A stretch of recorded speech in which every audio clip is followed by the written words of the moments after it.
Um, so I want to talk about dreamwalking. Um, this is something that I've only just realised, say, in the last 72 hours that I'm doing very prominently and continuously, consistently. Um, the term kept popping up in feeds and things, and I kept seeing dreamwalking, and sort of overlooked it.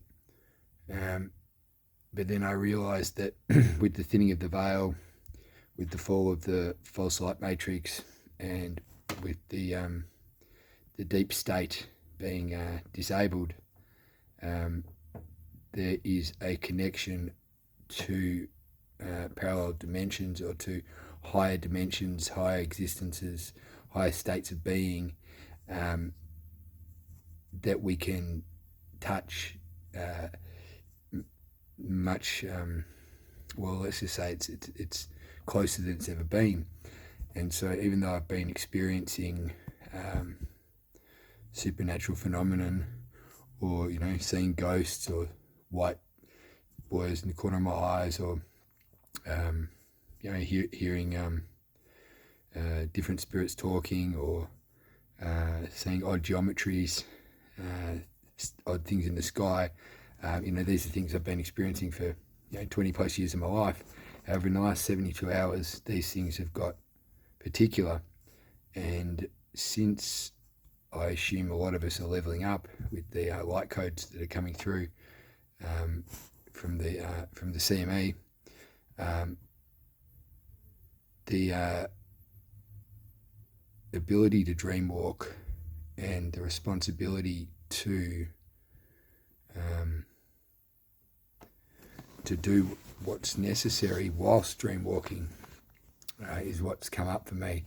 And so what I've seemed to take from it is that as I'm going about my day and I'm crossing between dimensional states, I'll notice different things change, or I'll notice shadows, or I'll notice even a pitch change in my ear, or maybe just a general attitude, or a thought process shift.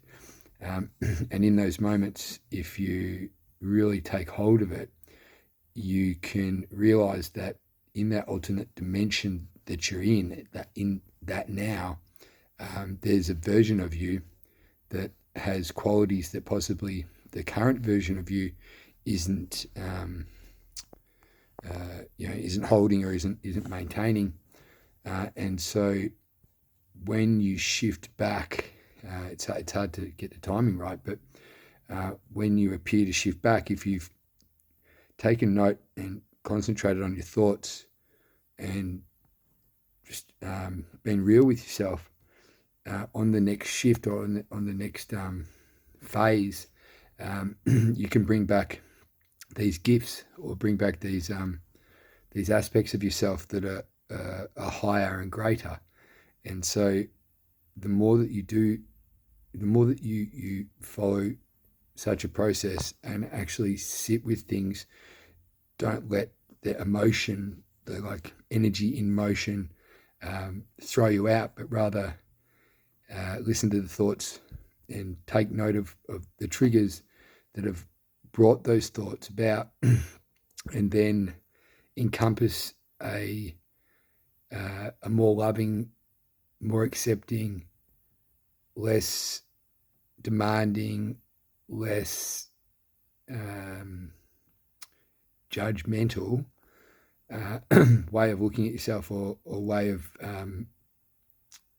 considering your thought patterns. In the last few days, I've been able to dream walk between, I don't know, maybe a couple of dozen different parallels each day. And in those moments of shifting and returning to my ultimate self, I have managed to bring about a great amount of peace in terms of some of the emotional and trauma-based thought patterns or mindsets that have been probably plaguing me most of my life. So that being said, it's all in your mind and it's all in your heart. And if you follow your heart, you can't go wrong. If you trust your gut and then combine that with your heart, then you don't even need to listen to your head. So don't overthink things. Feel it into existence. Understand that you're the creator, that you have the power, and eliminate limitation, eliminate old process, eliminate the things that would bring you discomfort or an emotional reaction as opposed to an action that you can then encompass and better yourself as a person, move forward as a more fuller and higher version of yourself. So Dreamwalkers, get to dreamwalking. Everything's about self-love. Love yourself. Love your life. Be, live.